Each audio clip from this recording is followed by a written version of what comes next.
দৰঙৰ ভাস্কৰ্য শিল্পী ভূষণ বৰদলৈৰ অভিনৱ প্ৰচেষ্টাত মানৱ ফুলনি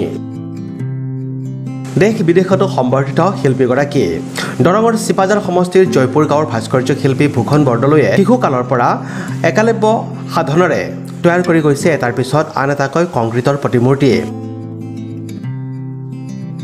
বিশ্বৰ লগতে দেশৰ স্বনামধন্য মনীষীসকলৰ প্ৰতিমূৰ্তি তৈয়াৰ কৰি নিজৰ বাসগৃহতে সাজিছে মানৱ ফুলনি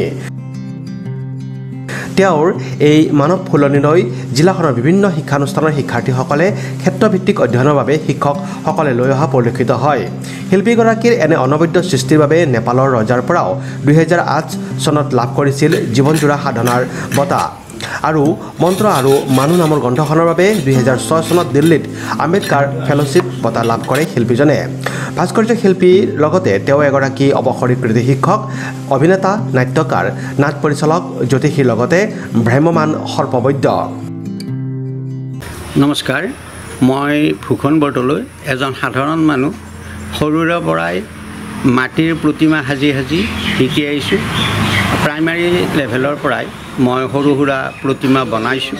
আৰু সেইবিলাক কৰি আহি মই সৰস্বতী দুৰ্গা এইবিলাক প্ৰতিমা বিএ পঢ়ি থকা কালত বনাইছোঁ তাৰপিছতে 1995 চনৰ পৰা মই কংক্ৰিটত হাত দিছোঁ আৰু কংক্ৰিটৰ প্ৰতিমাবিলাক সাজিছোঁ ইয়াত সহায় হিচাপে মই কাৰো বিশেষ সহায় পোৱা নাই আৰু নিজৰ শক্তি আৰু সামৰ্থ্য খটুৱাই মই এইবিলাক কৰিছোঁ কিন্তু মই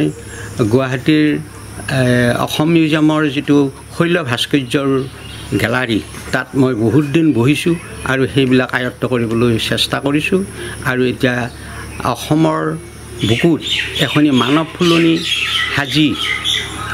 অসমখনক জিলিকাই তুলিবলৈ মোৰ মন সেইকাৰণে মই এই মানৱ ফুলনিখন সাজিছোঁ ইয়াত অসমৰ মনীষাসকল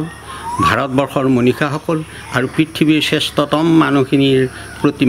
প্ৰতিমূৰ্তি মই সাজি আছোঁ কিমান দূৰ সফল হ'ব পাৰোঁ নাজানো মই ভাবিছোঁ মাননীয় মুখ্যমন্ত্ৰী মহোদয়ৰ পৰা মই গৌৰীপুৰৰ নিচিনা ঠাইত এডোখৰ মাটি খুজি ল'ম আৰু কম দিনতে মই তালৈ যাম তেখেতে বোধহয় দিব আৰু অসমৰ বুকুত এখন লেখত ল'বলগীয়া এখন পাৰ্ক হ'ব আৰু ই হ'ব মোৰ উত্তৰ পুৰুষসকলৰ শিক্ষাৰ এটি অনানুষ্ঠানিক অনুষ্ঠান বিভিন্ন নাট পৰিচালনা কৰা আৰু অভিনয় কৰি দৰ্শকৰ প্ৰশংসা বুটলিবলৈ সক্ষম হোৱা এগৰাকী শিল্পীয়ে একেলগে চলাই গৈছে জ্যোতিষী কৰ্ম আনহাতে কোনো লোকক সৰকৈ দংশন কৰিলে খবৰ হোৱা মাত্ৰকে বিনামূলীয়াকৈ চিকিৎসা প্ৰদান কৰে তেওঁ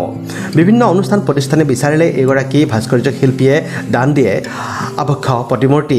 দৰং জিলা মহিলা সমিতিৰ মঙলদৈ কাৰ্যালয়ত ডাক্তৰ APJ আব্দুল কালাম দুনি জাতীয় বিদ্যালয়ত সৰ্বপল্লী ৰাধাকৃষ্ণন ধেমাজিৰ বকদলনি হায়াৰ ছেকেণ্ডাৰী স্কুলত সুধাকণ্ঠ ডক্টৰ ভূপেন হাজৰিকাৰ আবক্ষ মূৰ্তি আৰু ব্যাসপাৰা দেওৰাজ শিৱ মন্দিৰত এটি ডাঙৰ হাড় গৰু দান দি মহানুভৱতাৰ পৰিচয় আগবঢ়াইছে তেওঁ মই দান আগবঢ়াইছোঁ ডক্টৰ APJ আব্দুল কালাম দৰং জিলা মহিলা সমিতি মঙলদৈ তেওঁলোকে প্ৰতিষ্ঠা কৰিছে ডক্টৰ সৰ্বপল্লী ৰাধাকৃষ্ণন দুনি কলেজ দুনি ডক্টৰ সৰ্বপল্লী ৰাধাকৃষ্ণনৰ আন এটি প্ৰতিমূৰ্তি দুনি জাতীয় বিদ্যালয় আৰু দৰং ওদালগুৰি জিলা ব্ৰাহ্মণ সমাজৰ প্ৰতিষ্ঠাতা সভাপতি শম্ভুদেৱ গোস্বামীদেৱৰ প্ৰতিমূৰ্তি মই তেখেতসকলক দিছোঁ দাঁহিত সেইটো অবিলম্বে তেওঁলোকে প্ৰতিষ্ঠা কৰিব এইদৰে দুনি আঞ্চলিক ছাত্ৰ সন্থাক আমাৰ ভূপেন হাজৰিকা সুধাকণ্ঠদেৱৰ এটি প্ৰতিমূৰ্তি দিম বুলি কথা দিছোঁ তেওঁলোকে নিলেই নিব পাৰিব সাজা হৈ গৈছে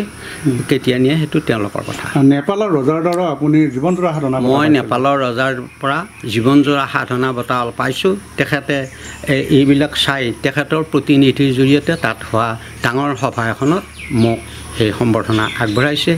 মোক ডক্টৰ আম্বেদকাৰ এৱাৰ্ড 2006 চনত সেই এৱাৰ্ডটো মই পাইছোঁ এখন কিতাপ লিখাৰ পিছত মন্ত্ৰ আৰু মানুহ এইবিলাক আপোনালোকৰ আশীৰ্বাদতেই মোৰ ভাগ্যত মিলিছে আৰু মই বিচাৰোঁ ৰাইজৰ হৈ কাম কৰি যাবলৈ আৰু মই এতিয়া বিশেষ ভাস্কৰ্য এটা কৰি আছোঁ সেইটো আজি মই দেখুৱাব নোৱাৰিম আগবঢ়া নাই মানুহ বাঘ এইটো আগতে তেনেধৰণৰ ষ্টেচুকতো নাই মানুহৰ এফাল মানুহ আৰু এফাল বাঘ এইটো মই সাজিবলৈ আগবাঢ়িছোঁ। আপোনালোকৰ আশীৰ্বাদ পালে হৈ যাব। শেষত অসমৰ ৰাইজক কি আহ্বান জনাব আপুনি? মই অসমৰ ৰাইজলৈ এতিয়া আহ্বান, উত্তৰ পুৰুষলৈ মোৰ এইটোৱেই সেৱা যে এই যে মানৱ ফুলনি সাজি মই পৰিশ্ৰম কৰিছোঁ, এইসকল মনীষীৰ খোজত খোজ মিলাই এইসকলৰ আদৰ্শৰে যাতে মোৰ ৰাইজখন আগবাঢ়ি আহে, তাকেই মই কামনা কৰিছোঁ।